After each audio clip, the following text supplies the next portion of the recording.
Hey, this is Matt once again. Welcome back to the video. This is a paid request from Michael, who wanted me to do a commentary and a review for Scott Pilgrim versus the World. For those who want to send in any type of request, topic, reaction, review, re-review, what have you, feel free to send it either directly to my PayPal or join my Patreon. Both links are down below in the info box. And at first I was not going to do a separate video. I was just going to plug it in at the end of this. But I'm like, you know what? He did pay for it. He wanted two separate videos. So at the end I did change my mind. I'm like, you know what? I'll just upload these at the same time. So if people want to watch the commentary, although it's not much of a commentary, a lot of times I'm silent because I don't know what to say. I'm just saying the same thing over and over again. But anyway, Scott Pilgrim vs. the World. I know a lot of people like this film. A lot of people love this film. That's cool. It gets a 7.5 on IMDb. I'm of a different sort. I'm the sort that's like, I'm glad that The Expendables, which came out the same weekend as this, I'm glad that film beat the shit out of this film. Because I'm not a fan of this movie. I've never been a fan of this movie. And it was hard. It was tough for me to sit through again. Now, Edgar Wright, I love Shaun of the Dead. I love Shaun of the Dead. I don't mind Hot Fuzz. I like Baby Driver. That's it. I don't like The World's End. I think that's very boring. I do not like Last Night in Soho. I thought that was... I didn't really get the hype people were having for it. Teach their own. And this film I did not like at all. Well, I say at all. I will commend on this. There is a lot of nice visual direction.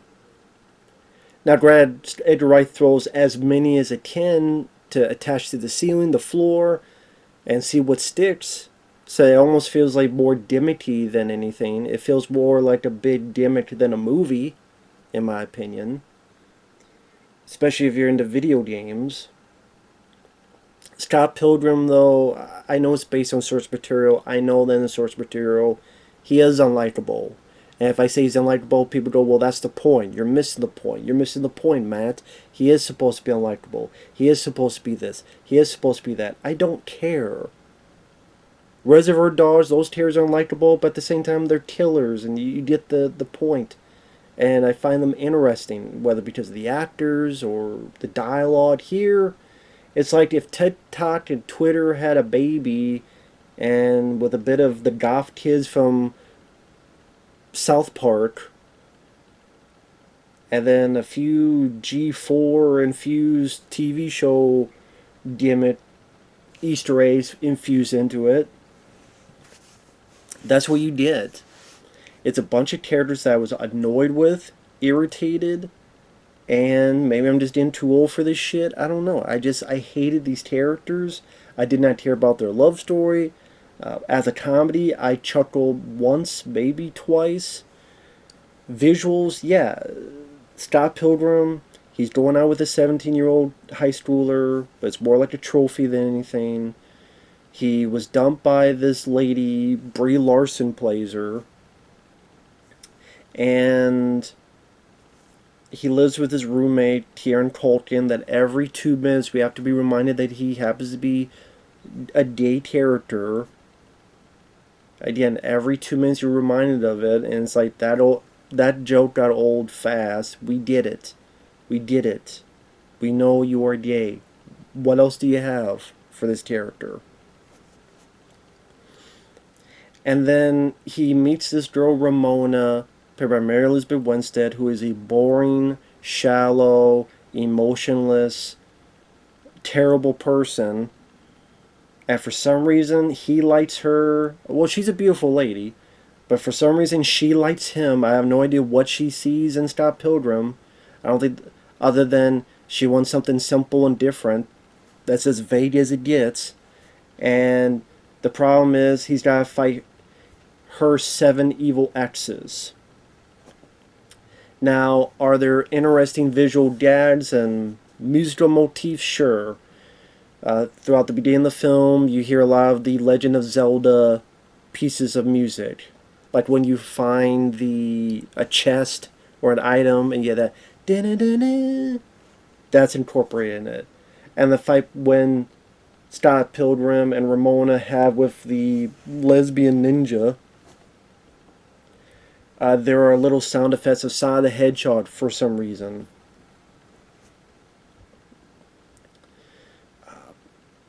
There's definite anime influences. When they have the Battle of the Bands, and each of them playing music creates these creatures that get into a fight together. Two serpents and one King Kong looking motherfucker. When he goes to the bathroom, there's a pee bar, and the pee bar goes down because he relieves himself. You know what? Those visual gags only go so far, but if it's in a story with characters I don't give a rat's ass about, and I'm glad that The Expendables beat the shit out of this in the box office in the opening weekend. I'm glad this film bombed. If you love it, good. Scott Pilgrim's character is a mopey, dorkish, unlikable, selfish douchebag of a character with a punchable personality. Michael Cera, I liked him in Superbad, but everything else, he just played the same guy over and over again, and that awkwardness got old quick, and that's why I think one of the reasons why his career didn't really have much of a trajectory. It's kind of like John Heater. John Heater worked well in Napoleon Dynamite, but everything else, it just reminds you of that type, and that type of acting he had was limited and didn't last long. Just John Heater, same thing. He did that film with Billy Bob Thornton. He did that film The Benchwarmers and a few others, and then you don't really hear of John Heater anymore. Just like you don't really hear of Michael Cera anymore, unless he has a cameo in a Seth Rogen film like Sausage Party or This Is the End. Because they went back to Superbad days. But you just say, okay, he culminates at the end with getting self-respect, but some, whether because of the acting or the way he was written or something, it just, I don't buy it. I don't buy it at all. And I'm just not a fan of Scott Pilgrim. I think he's such an unlikable character that I don't, if his character got killed off and turned to a bunch of coins, this is what happens when he defeats each of the 7 exes, they turn the coins. Like some older video games back in the day. And there is a point that his character does die. I'm like, good. Throw up the end credits. Let it be over. I don't care. Same with this love story. I don't care about the love story. I have no reason. I have no inclination. I have no thought process on why you two are together. What does Ramona see in him? Where he stalks her, and then all of a sudden she kisses him and they get into bed together. Why? What did she see in him? I have no clue. And then her character is also a emotionless, one of the goth kids from fucking South Park. Which you find out these evil exes, part of the reason they became evil is because she dumped them, and every one of them she dumped. She dumped this person after a week. She dumped this person because she wanted to just go with this person. And all you get out of it is, oh, I dabbled in being a bitch back to the day. It seems like you still are. You're cold, what is there to like about the character? What is there to like about either of the characters? So you have two seemingly shallow, egocentric,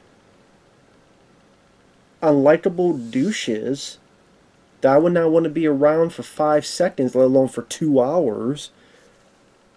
Why do I care about their predicament? Why do I care about them?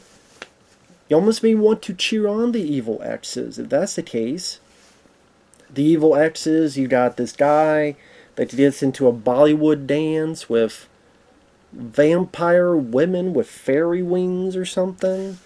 You got Chris Evans as a skateboarder, becomes an action star, and then Scott Pilgrim goads him into proving his manhood to skate down with a lot of CGI going down this thing, and he gets himself killed. You have the ninja lesbian who Ramona fights and uses Scott Pilgrim's body because Scott Pilgrim doesn't want to fight a girl. You got Brandon Routh, who was in Superman Returns, as a vegan, and because Scott Pilgrim easily tricks him into drinking something that had some dairy product, the vegan police comes in. One of them is Thomas Jane, and I'm like, wow, you got Thomas Jane in this, and such a lame little cameo to have green lasers coming out of his fingers for being the vegan police. You were a vegan, and then some of the dialogue, like I know it's meant to be bad, but fuck. You were a vegan, now you will be gone. I was bi-curious, now I'm bi-furious. This shit gets a 7.5? But I could look at a number of other films they get shit on. That people say have bad dialogue or blah blah blah blah blah. That at least have, in my opinion, better dialogue, more likable characters. Is it because of all the video game gimmick references? Is that why? I can appreciate some of the imagination incorporated some of the action scenes. I can appreciate those aspects. I can appreciate some of the, again, anime influenced style and some of these fight scenes. And some of the editing techniques. Like different shots are edited to the beat of this song that's happening. Or you have split screens and stuff moving behind them like in anime as they clash. Or Jason Schwartzman, who's the final one, the main bad guy, and Scott Pilgrim going together and trying to be a reference to the Ninja Gaiden intro when they clash to each other. And up close, and sometimes words appear, kind of like the 60s Batman show. I just see people watch it and go, wow, this is very different, this seems very unique, it's a nice change of pace. I can understand that. But, okay, Everything Ever All at Once that came out recently. That's a film that's very imaginative and inventive and has a lot of creative visual energy. But that film, I actually liked.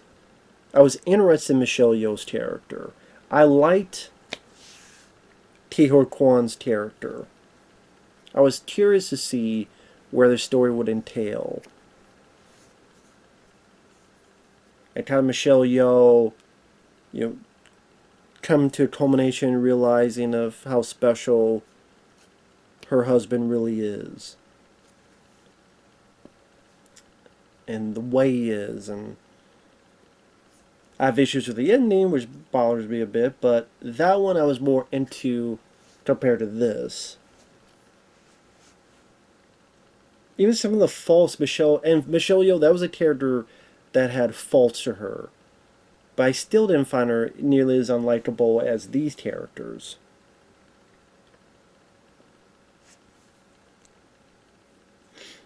I mean, if there's a character that probably had some kind of likable prominence, it was the character of Knives, the underage Asian lady who was Scott Pilgrim dumps to go to Ramona, and then she gets upset, and she has like a groupie and a fangirl, and then she wants to prove herself, and at the end takes the high road and lets him go and moves on with her life. I mean, I would say if there's any character you could root for, it would be her. And her alone.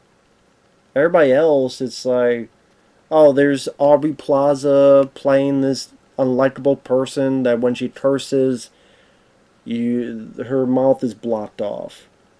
And at times it seems like some of these gimmicks are randomly thrown in, like, oh, let's have Michael Cera and Kieran Culkin talk, and it just happens to be a sitcom with a laugh track. Just because. That's just the kind of movie it is. The band, I didn't care for the music they played.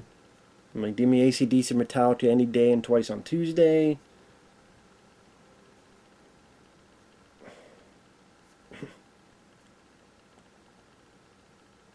So like I said, I just did not care one iota and one bit as to what was going on and what was happening.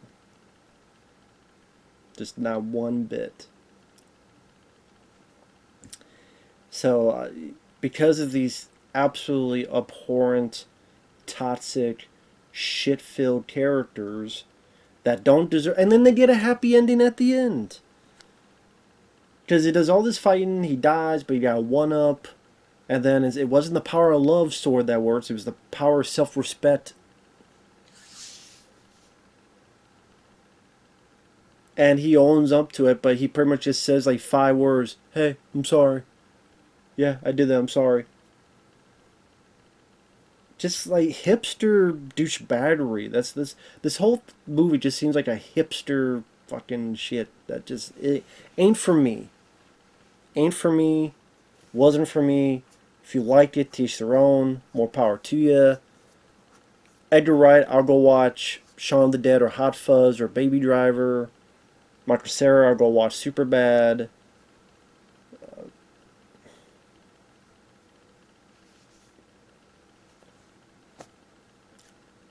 If one crazy everything ever all at once, I'd rather watch. This wasn't for me. So, thanks for watching. Sorry once again, Michael, and we'll see you guys later. Bye bye.